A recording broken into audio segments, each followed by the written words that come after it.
You want to listen to a podcast? By who?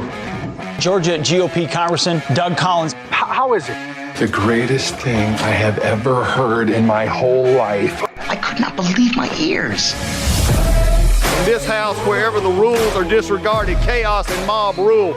It has been said today, where is bravery? I'll tell you where bravery is found and courage is found. It's found in this minority who has lived through the last year of nothing but rules being broken, people being put down, questions not being answered. And this majority say, be damned with anything else. We're going to impeach and do whatever we want to do. Why? Because we won an election. I guarantee you, one day you'll be back in the minority and it ain't gonna be that fun. Hey everybody, welcome to the day after the 4th. Glad to be with you today on the Doug Collins Podcast. We have Sean Spicer with us today, good friend. We'll have him right after the break. Going to be talking about a new movie from Salem. Our folks, Front Row Joe, Sean's executive producer on this and did a lot of the interviews on it. We're looking forward to hearing a little bit more about the really phenomenon. If you've ever been to a Trump rally, you know who the Front Row Joes are. I mean, they're just the epitome of this, the rallies, the movement, and everything else. Can't wait to talk to Sean more about that. Also going to hit, of course, got to do a little bit of politics as we go, as we always do here. But it's July the 5th. We're having a little bit of a slowdown after a great 4th yesterday, celebrating America while England went to work. Thank you very much. And by the way, elected a they just lost their mind and went liberal over there. So we'll have to deal with that as well as we go forward. But lots to do here on the Doug Collins Podcast for Friday, July the 5th. We will be right back. We are experiencing instability at every level. Our government lacks leadership, and Bidenomics has been a disaster. The economy is in a fragile state. Inflation has been a consistent issue. High interest rates have put significant pressure on the real estate market, and there have been major bank failures. And many analysts say a stock market correction is likely overdue. We have global conflicts in Europe and the Middle East that have potential to spread, but gold has soared to record highs even among the tensions. There are so many reasons that Americans should consider investments in gold and silver, and Legacy Precious Metals is the gold standard. I love Legacy Precious Metals because of their zero-hassle, education-first approach. They can help you roll your traditional IRA into a gold IRA or ship metals directly to your house. That's what I do. So go to www.legacypminvestments.com to download their free gold investment guide.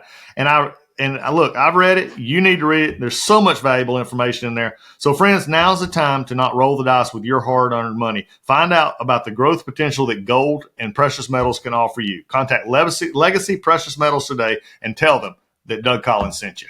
You might have heard Mike Lindell and MyPillow no longer have the support of the box stores or the shopping channels as the way they used to.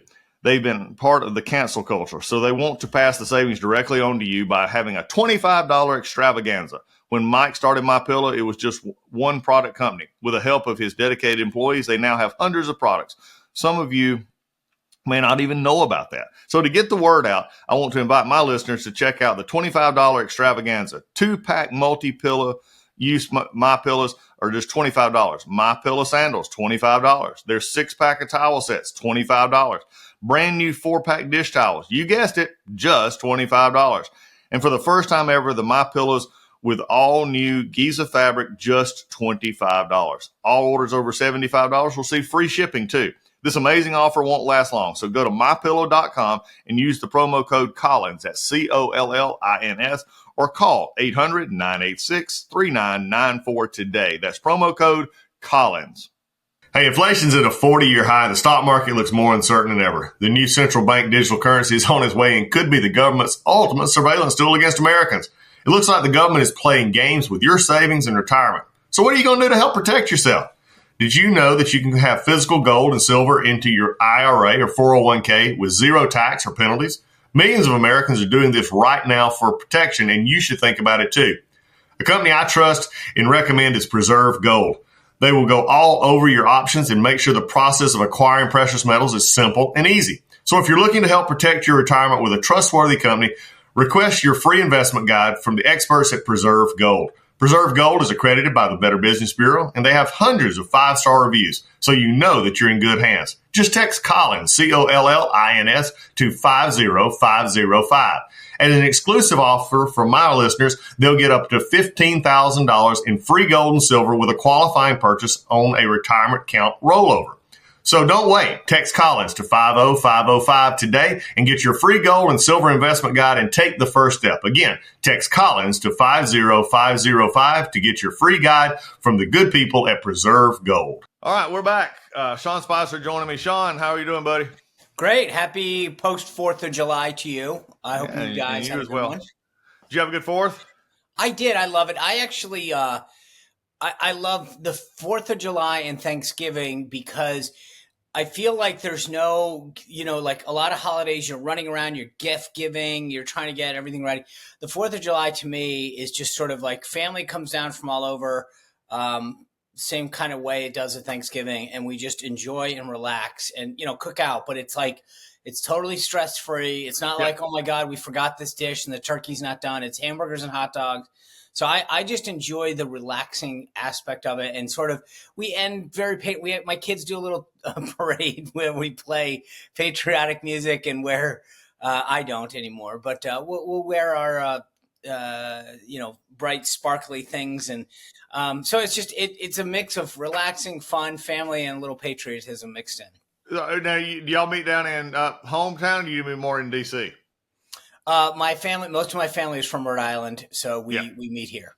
Oh, that's great. That's a good part. Good part of the world. I mean, we had we had a mix this year. My boy, it's sort of, Sean, and your kids are going to get this age. My youngest is 25 now, and I got the 25-year-old. I got a 30-year-old, 32-year-old, and a 28-year-old. The two boys were not here, so it made it a little bit different. But we had friends and family over. I cooked Boston butts. We did everything, and I agree with you. It's just sitting and relaxing. I love to cook. That's my time. I get on my grills. I get my stuff. That's my time. I tell Lisa, it's like the old Little Rascals. No girls allowed past this of my cooking area outside, because she likes to come in and play with it. I said, no, we're not doing that. No, we're not. Let's hit a little bit of politics before we get into the movie itself. Yesterday, let's think about this. I mean, we celebrated our independence from England yesterday. England took a opposing really much of Europe, took a pretty hard left turn last night. Yeah. And it was, I was looking at the results. I mean, it wasn't even close. I'm still fascinated, and I don't, at some point, I always say I want to learn more about their political system, not in the sense of how they govern, but I don't understand sort of why they call the elections when they do. I mean, I know sometimes you have to, but like they got crushed last night. First time with 14 years, conservatives out of power. Nigel Farage got a seat for the first time. I mean, there's some sort of interesting angles to this whole thing. And it'll be interesting in the days to come what the real analysis is in terms of why. And I got to be honest, because of 4th of July, because of all the stuff that's going on here, I literally read enough to be conversant with you, and that was about it. Yeah, I agree with you. That was for me too, because it's always fascinating to me how you go, we're going to call a spot election in 4 weeks. I mean, it takes us 2 years to spend, election. Somebody pointed that out, and I will say, like, online, and it was funny. It was like they voted in one day. They had the results in one day. Like, everyone acts, and now they'll say, oh, well, it's smaller. I mean, but it's amazing. No one's complaining over there. And they had large turnout too. That was not, it wasn't like, they have a small. But also, like their math is more complicated, Doug. Right? Yeah. I mean, we have a winner or a loser. They have to figure out proportionality in terms of seats and all this stuff. And so I would argue that there's different aspects. They still get it done. It's very efficient. Oh, it is pretty amazing. One last thing though has nothing to do with the specific results, but I think it hits what you just said though. I think you're getting ready to see an opposite result. This weekend in France. I think the opposite's going to happen in France. But also, I'm wondering if the Tories in England saw that it was going to be a rough couple of years, said, let's go ahead and get our beating in now.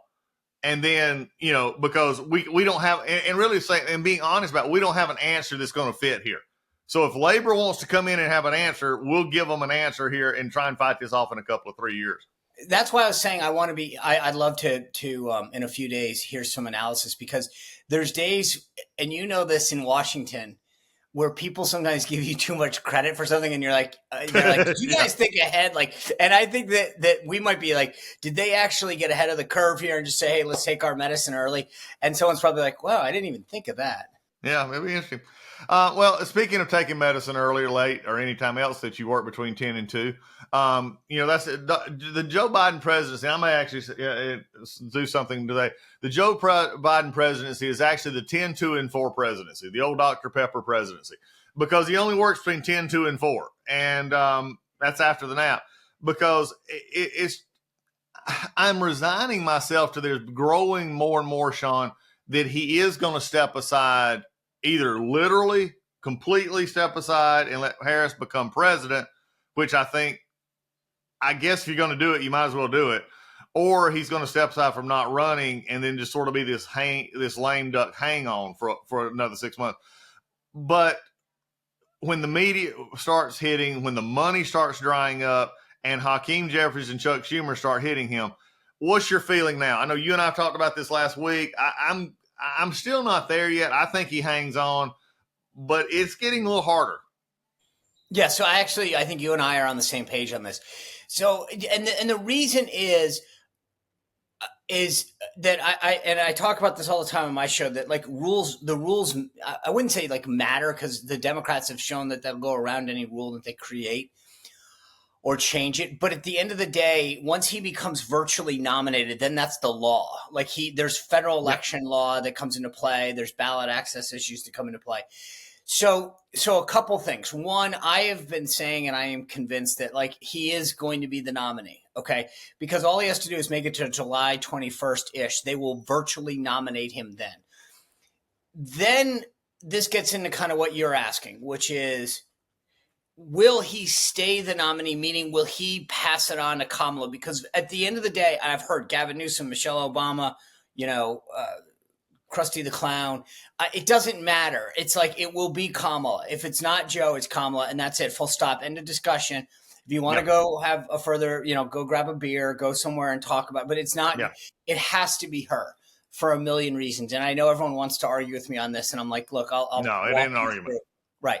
So I wrote a book, and this isn't a plug. It's just I wrote a book called Radical Nation, and I made the case in Radical Nation that Joe Biden didn't want to look at his presidency through the metric of normal. I mean, through the rubric of normal metrics. Like, I'm going to talk about jobs created, deficit taken down, or programs. He wanted to be the most progressive president ever, and that's why he named the people that he did. Pete Buttigieg. Like, it was all about identity politics. So the idea that I have in my head is that he wants to, if he's going to do this, he wants to be able to say, I anointed, because that's basically what it would be, the first Black female nominee / potential president. And so he would step down as the candidate. I even think he could go so far as to literally step down as president, give her the keys to the castle, and then she'd be technically an incumbent running for re-election. Right.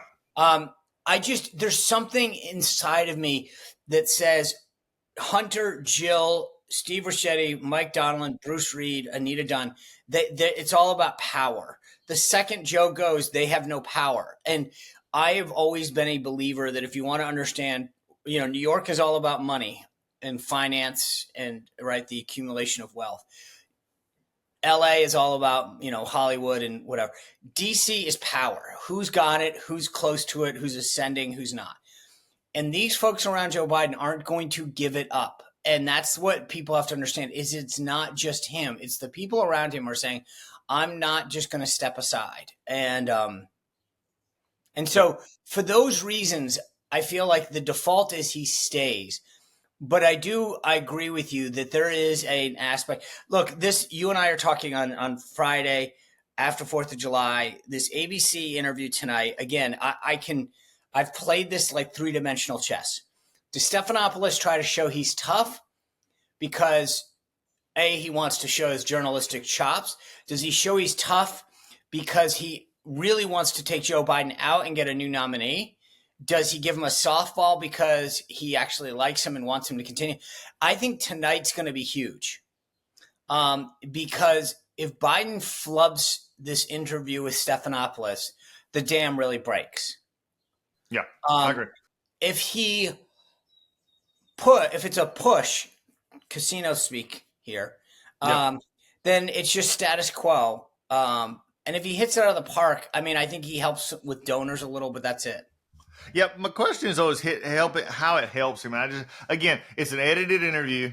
It's not a live interview. And, you're not going to get a question like, Mr. President, how old are you? Mr. President, what day is today? Stephanopoulos is not going to do the questions that honestly that a doctor would ask him. And I think as someone, I think we talked about this on your podcast. By the way, folks, Sean's podcast, you want to go get it, the Sean Spicer Show, you go, definitely, it's great stuff. We have great discussions on there. And we talked about this just last week. The problem is Joe exhibited classic dementia symptoms in that debate. The blank stare with open mouth, classic case of the cussing as he got higher. He kept, what the hell is that? Damn. Even Trump was not doing that. Donald Trump was not doing that. And for those of us who know him, he can be a little colorful with his language at times, but he was very focused. Joe was not. And what that all comes back to, I had a doctor explain this to me one time. I had a family members and others who never said, never was outrageous in their speech. And they said it's because their mind is so struggling to get out what they want to get out, but they can't get it out, that it exhibits itself in this sort of flashes of anger. So it'll be interesting to see. I agree with you. Can I Yeah. look? I'm not a doctor. You're not a doctor. Mm-mm. Okay. But the thing that troubles me, so we can look at that and we can analyze that, or have people that are smart analyze that. But when the president himself says to governors, I think it was last night or the night, it had to be the night before last. Not for last, yeah. I need to sleep more and work less at night. Oh my God. When we know now that his schedule is, and therefore, to me, I don't need a doctor. I don't need an analysis. Look, you're the leader of the free world, and you're telling people this job is tough, right, for me, and I can't and I need to go to bed more, and I need to cut my schedule back. You're president. Yeah. That's not, so maybe that's not a good fit for you anymore, right? And I feel like the reason, what I'm trying to say to you without saying it well, is that we don't need anybody anymore. We don't need a doctor or analysis. We need, he said it to us. I need to do this less. And there's two things about this. One that worries me is that we're sending a signal to not just the country, which is obviously where the election is focused, but to the world to say, my God. I remember there were plenty of times. Number one, I chased Donald Trump. The guy, I had to get up early. I had to stay up late. I always used to joke with people that the only time I loved when he played golf, I loved it. Because for 2 hours and 20 minutes, the guy doesn't even take a long time playing golf. I actually got to get some work done because you knew that. But the second that he was off the course, he was like, "Hey, Sean, I want to do this. Did you put this out? Did you?" He's an Energizer bunny, and I was like, "You were up late. You were up early to keep up with him," and I laugh when I hear these schedules of these White House staffers and Biden, because I'm like, oh my God, I'd kill for that. The idea that you get to go home and it wasn't even like I couldn't go home. It's just I had to keep up. Yeah. And so I worry about the signal this is sending. And anyway, I think that the interesting thing is for years now, Republicans on shows have been asked by the media, is President Trump fit for office? And I think there's a big distinction between can President Biden win, which is what they ask them now. They ask the Democrats, can Biden still win? To me, frankly, who cares if he can win? Maybe, of course he can. It's a democracy. Should he? Is he fit for office? Can he govern? And why isn't the media asking that question? Yeah, I agree. I think we've also confirmed what a lot in the Haley, Ramaswamy, many others were saying. No matter if he does stay and God forbid win, he's confirmed to everybody he will not last 4 years. I think that's I think just the fact of the matter. I think he's just confirmed he won't be able to. Well, that's when I think look, and again, we're just I don't see how, but let's just play this out for fun's sake. If he were to win, I think that it is not a joke that Kamala Harris is president. That's just a fact. Yep. And my guess, like I said, I believe it would be through his own volition. I believe that he could win, say, I prevented Trump twice from becoming president, and I am now creating the first female black president. That to me, that's and I actually think that he would be like a hero on the left. Yeah. Well, I think, and let's try sort of last point on this. I said this before. I think I said it on your show the other day. If he'd have quit in October, November, December last year, he's a Democratic elder legend for winning the last election and doing these things. And he steps aside gracefully. He goes into the sunset. Now he steps aside in the next 3 or 4 weeks. He is defined by defeat, dementia, and a debate. And I just don't think he'll do that. Switching to a positive note, though, you got a new movie out, Salem produced, Front Row Joes. I love the name, but I also love the folks. I've seen them many, many times at rallies. You and I both have been to. From the backbone of the greatest political movement ever, the Front Row Joes, the foundation of the Trump faith. Who are they? You had to love the United States of America, and you had to love Mr. Donald Trump and support Mr. Donald Trump's re-election. And where do they go next? For the first time ever, a behind-the-scenes look into the energy that's changing the world, with Stephen K. Bannon, Marjorie Taylor Greene, and Donald J. Trump. They're incredible people, and the Front Row Joes are, in a certain way, I guess they're very successful people. Friendships I've made over the years as a Front Row Joe, it's probably the best part of it. Go to frontrowjoes.movie to experience the movement. The kind of basis for all the rallies, and they've been, there's like dead fans. What was the impetus behind this? What's the story? Tell us a little bit about it. So I've been in campaigns. You have for a while. I did my first campaign 30 years ago in 1994, Contract with America. No, please don't tell me I'm older than you. Oh God. This is and so I was at the RNC for 6 years. I've been involved and the bottom line is, this, when there's a big rally, the presidential candidate, they'll put out mail. We're coming to the Atlanta Fairgrounds or whatever you guys have down there. And, some big Chick-fil-A or something. And, and they're like, hey, we're going to be at this park, whatever, this amphitheater Friday night. They send out mail and do ads, try to get a big crowd. Trump would send out a tweet and tens of thousands of people would come. And then these Front Row Joes would go from rally to rally to rally, event to event to event. And we were down in Orlando, a bunch of guys from the 2016 campaign, talking about this at breakfast one day. And I said, and we're all joking about how unbelievably historic that is. It just doesn't happen. But that people who haven't been involved in campaigns just wouldn't get it. They're like, oh, that's how it works, right? You send out a tweet, 10,000 people show up. And so I finally was like, my God, if we don't actually, if this doesn't get documented somewhere, and everyone kind of looked at me and were like, dude, you're the guy in the media, you do it. And so I started pitching this around and saying, these guys from the Front Row Joes, go to, some of them are spending $50,000 a year going to, one guy's done over 80 rallies. They become a family. They love Trump. They'll spend 4 or 5 days getting to a rally site early, living in the back of their car. And I was like, okay, this is just unbelievably historic, this movement. And so we started traveling with them and going to rallies, going to their homes. We sat down with President Trump. We sat down with Steve Bannon. And we're like, tell us, when did you know that this was different? And I think if people really want to understand the Trump movement, what it's like to go to a Trump rally, who these people are, Trump's Front Row Joes, available, as you said, on salemnow.com. If you go to salemnow.com, you can watch it, you can buy it, you can get a DVD, and you can also gift it. So if you're a big Trump supporter, but you've got that crazy uncle or cousin that doesn't know what it's like, you can literally hit a button and gift them Trump's Front Row Joe's movie at salemnow.com, and they'll get it from you to see or to watch. I always tell people too, I learned doing this movie when we're doing it, they kept saying, how many DVDs do you want to start helping to order? And they were telling me that, there's a lot of concern out there, rightly so, about big tech banning movies and everything. And so people now want to have the hard copy, if you will, so that if it gets banned by big tech, if they can't find it, that they want to preserve it. So if you go to Trump's, if you go to salemnow.com, you can buy Trump's Front Row Joes, either stream it or buy the DVD.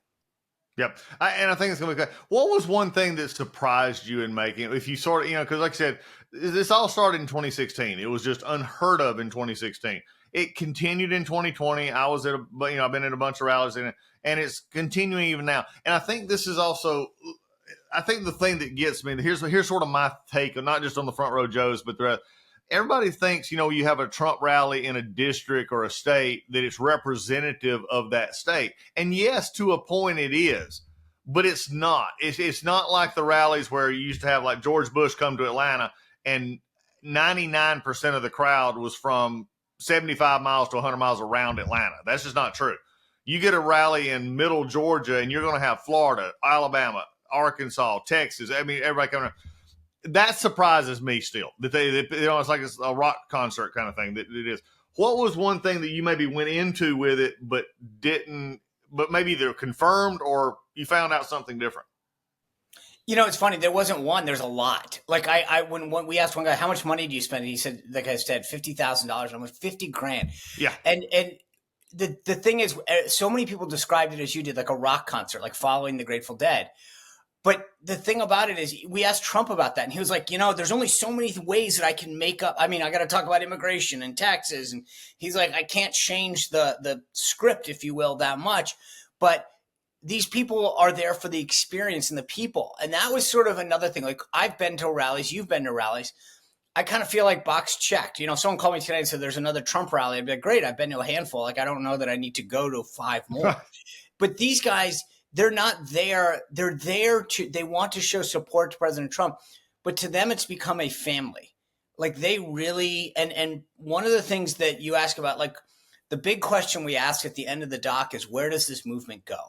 Yeah. Is it President Trump's that he gets to keep and decide and own until he departs the earth? Does Don Jr. inherit it? Does some other candidate? Does it split up? And I really wanted to explore that because that to me was fascinating. All these people who are dedicating their lives to Donald Trump. And like I said, I don't know about you, but there's very few things. The U.S. Senior Golf Tournament is in Newport last week. And I'm not a huge golfer. That's not really my thing. But it was here. And finally, I told my wife, I was like, we had they're free tickets if you were a military veteran. So I was like, you know what? It's never going to be here. Maybe I'll go down for like an hour. And even then, it was like, okay, box checked. Like, I don't need to go back. I don't need to. These front row Joes, they go, to like I said, 50, 60, 70, 80. And they're there 4 or 5 days early, living in their car. One rally, Doug, we were in Pennsylvania, and it's, when I say pouring, that's an understatement. It's disgusting rain coming down in mud, and you can see it coming up. They're putting on like garbage bags over their head and plastic bags up their legs so they can stomp around in the mud. They didn't care. For 4 days, it's pouring rain leading up to this rally, and they're like, okay. I would have been like, bye. See ya. Where's the nearest Courtyard Marriott? I got to get out of here. And yet they're so committed to the cause. And it's not like, it's weird to say because they at a Trump rally, they still need to get there. There's no VIP line that they get in. They get there 4 days early to get in line because they want to be early. So you would think that they're, as a super fan, they get some like front row access. Nope. They still stand in line like everybody else, but they're willing to get there that early. And I'd be like, hey, I'm sorry. I'm super fan. I get to cut the line. Nope. Yeah. Well, without maybe spoiling the show, did you get an answer? Because I think that is the $1 billion political consultant class question in DC, New York, everywhere around the world is, where do they go? And I think, so I will tell you, because again, I don't think it's a huge spoiler because it depends. Like I said, we asked everyone from Trump to Bannon to Marjorie Taylor Greene to the front row Joes, and the answer you get, we actually have some reporters that we brought in too to talk about what it was like to cover the campaign and when they knew it was different. The answer is that there is no answer.